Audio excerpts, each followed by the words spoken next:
विश्वास कीजिए, आप भी यह खबर देखकर भगवान की शक्ति पर भरोसा कर लेंगे। जो लोग सनातन धर्म पर सवाल उठाते हैं उनको यह खबर जरूर देखनी चाहिए। आज इस खबर को इतना शेयर कीजिए कि पूरी दुनिया को सनातन की ताकत का भरोसा हो जाए। दरअसल इस मूर्ति को देखकर कुछ लोग तो ये कहने लगे हैं कि ये मूर्ति तो बिल्कुल वैसे ही है जैसे भगवान रामलला की प्रतिमा अयोध्या में स्थापित की गई है।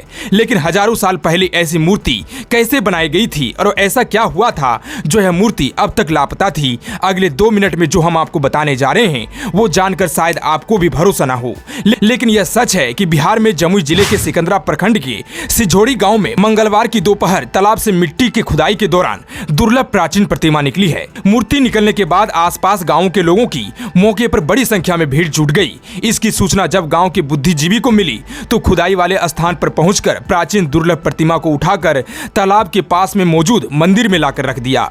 वहीं ग्रामीणों ने बताया कि मिट्टी की जरूरत आ पड़ी थी, इसी को लेकर गांव के पश्चिम तालाब के किनारे मिट्टी की खुदाई चल रही थी।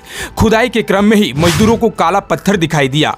इसके बाद धीरे धीरे खुदाई के क्रम में मूर्ति का पूरा भाग सामने आ गया। मूर्ति की लंबाई लगभग 3 फीट है। फिलहाल यह अति प्राचीन भगवान की प्रतिमा को मंदिर में रखकर पूजा अर्चना किया जाएगा। इस मामले में डॉक्टर रविशंकर गुप्ता का कहना है कि यह मुकुटधारी भगवान सूर्य की दुर्लभ प्रतिमा है जो पालकालीन 10वीं शताब्दी काल का है। यह अच्छी प्रतिमा है। दोनों हाथ में कमल, नीचे दंड पिंगल बनी है। इस काल की काला पत्थर की प्रतिमाएं जमुई के आसपास क्षेत्रों में अक्सर मिलती रहती हैं। लेकिन सबसे खास बात यह है कि भगवान विष्णु की प्रतिमा अयोध्या में राम मंदिर में प्राण प्रतिष्ठित रामलला की मूर्ति जैसी है। मूर्ति का रंग भी काला है। प्रतिमा सर पर मुकुट पहने हुए है, दोनों हाथों में कमल तथा नीचे दंड पिंगल है। लेकिन यह मूर्ति अब तक क्यों गायब थी, इसको लेकर भी कुछ बातें सामने आए हैं। ऐसा माना जा रहा है कि इस्लामी आक्रमणकारियों से बचने के लिए इस मूर्ति को वहां पर दफन कर दिया गया होगा, जिस वजह से अभी तक यह मूर्ति धरती के नीचे दबा था। लेकिन तालाब की खुदाई के दौरान अचानक ही ये मूर्ति खुदाई कर रहे मजदूरों को मिली। अनुमान लगाया जा रहा है कि इस मूर्ति को अंतर धार्मिक युद्ध के दौरान विरोधियों से बचने के लिए जानबूझकर धरती के नीचे दबाया गया हो। इधर मूर्ति निकलने की सूचना पर बीडीओ और सीओ एवं पुलिस प्रशासन की टीम सिझोड़ी गांव पहुंचकर प्रतिमा का अवलोकन किया। तत्पश्चात इसकी सूचना पुरातत्व विभाग को शोध अधिकारी को भी दिया।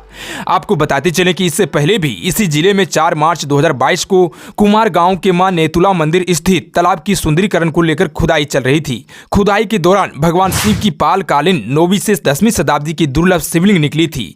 वहीं 19 अगस्त 2022 को कृष्ण जन्मोत्सव अर्थात जन्माष्टमी के दिन लोहांडा गांव में तालाब में पालकालीन भगवान बलराम की मूर्ति भी निकल चुकी है। वहीं इस मूर्ति को देखकर हर कोई हैरान है और इसे भगवान राम का ही चमत्कार माना जा रहा है।